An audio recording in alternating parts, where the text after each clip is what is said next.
Hey guys, AK12 here, and welcome to a Rainbow Six Siege gun review. Today, we're going to talk about the AK12. The AK12 can do a damage output to a low body armor 44, that is if you shoot it in the chest, stomach, or back, and to the limbs, 32. Those are the arms and the legs.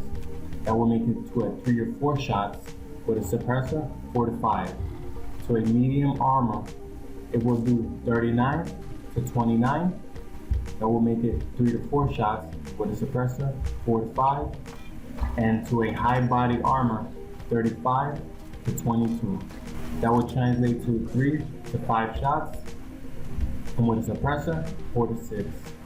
As you can see, it's very consistent throughout the board.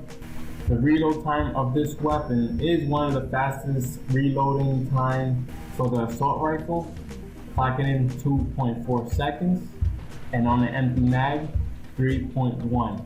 So make sure you will always have at least one bullet in the magazine. The fire rate of this weapon is 850, putting it above average, and is one of the fastest shooting assault rifles in the game, putting it in the 3rd place. The mobility is 40, putting it medium. The capacity is 30, average. The recoil pattern shoots vertically up to the right, and you will actually feel it just because of the fire rate. But with control, burst, or even controlling your stick, you shouldn't have no problem with this weapon going auto. And the hip fire is average.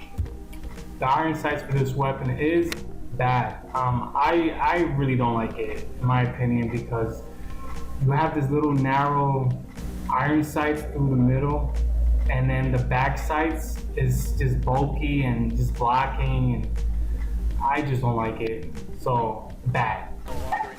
Now for the recommended class. Like I said before, the iron sights are bad, so it's really recommended you put a sight on it. More specifically because this is the best sight for the Russian class.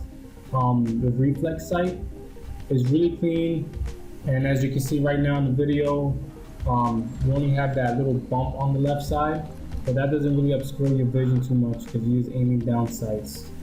Next, the suppressor.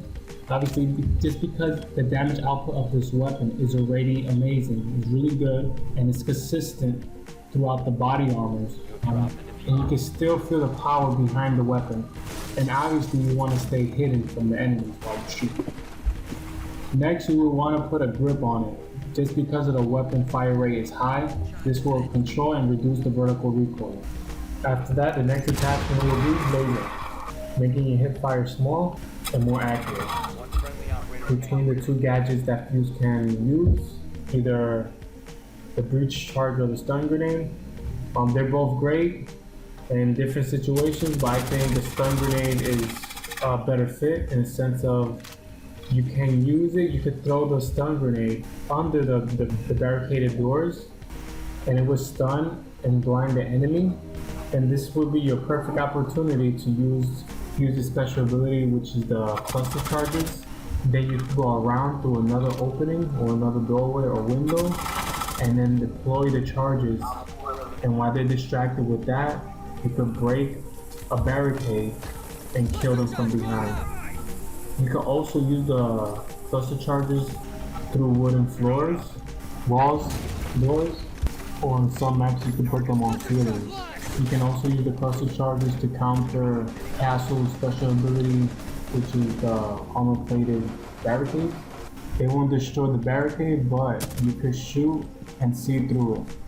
Now obviously you don't want to use the cluster charges when there's a hostage in the room. You will want to put it as far away as possible or room next to it.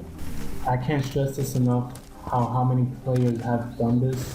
They put a cluster charges right next to or in front of the hostage and ending the game and losing it just because of that. It's just retarded, it's annoying. Alright guys, this is the end of my video. I hope you enjoyed. And if this helped you in any way, shape, or form, I would really appreciate if you give me a like, comment, share, favorite, and subscribe.